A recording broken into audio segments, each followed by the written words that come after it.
In your careers as artists, what has Buffy kind of meant to you? When did I become an artist? That's what I want to know.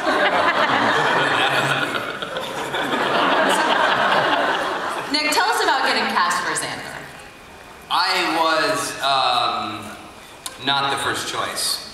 No, I went in, I met with the casting director, and I did it a particular way that I act, and she said, no, do it this way. Completely differently. So then I said, okay, so I met Joss about 4 hours later that day for the first time. And Gail Berman, who was one of our executive producers, was in the room.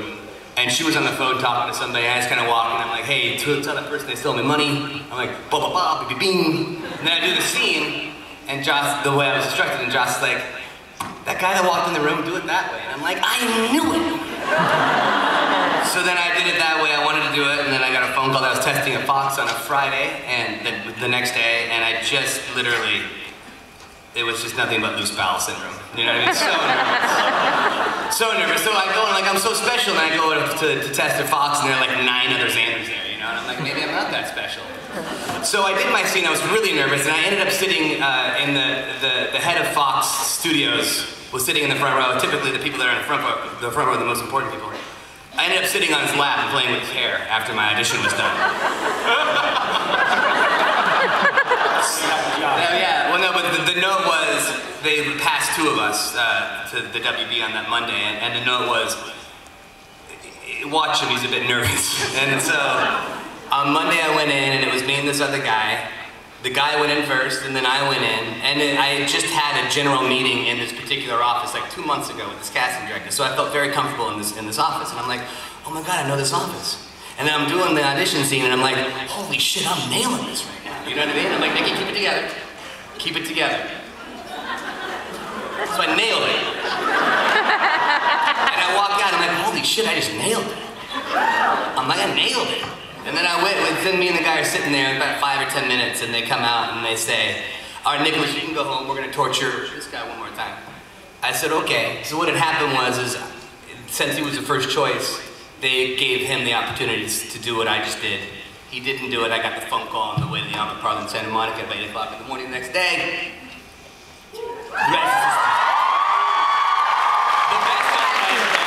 I think I speak for everyone here saying they made the right choice. They did. What about you, James? What has the legacy meant to you?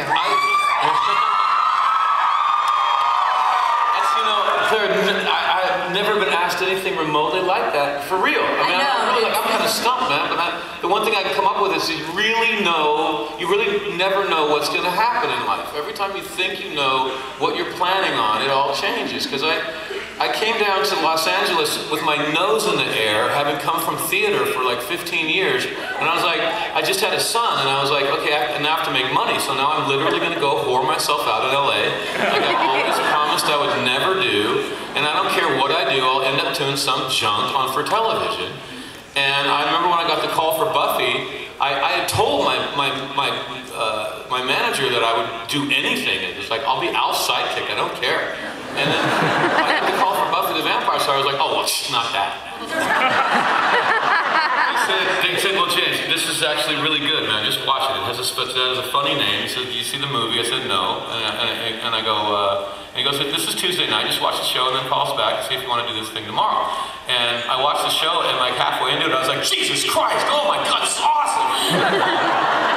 Yes, I definitely want to try this. So I auditioned thinking that it was a character for 1 episode, and I didn't see the whole script.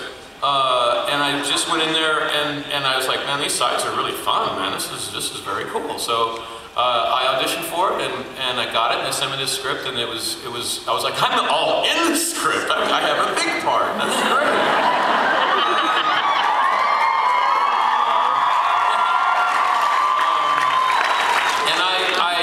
One thing led to another, and they didn't kill me off, and I very quickly found myself in a project that had, I'm not kissing your ass, I swear to God I would say this if you're not here, Jay, but I was in a project. I was in a project with better writing than I often had in the theater that I was oh so proud of having come from.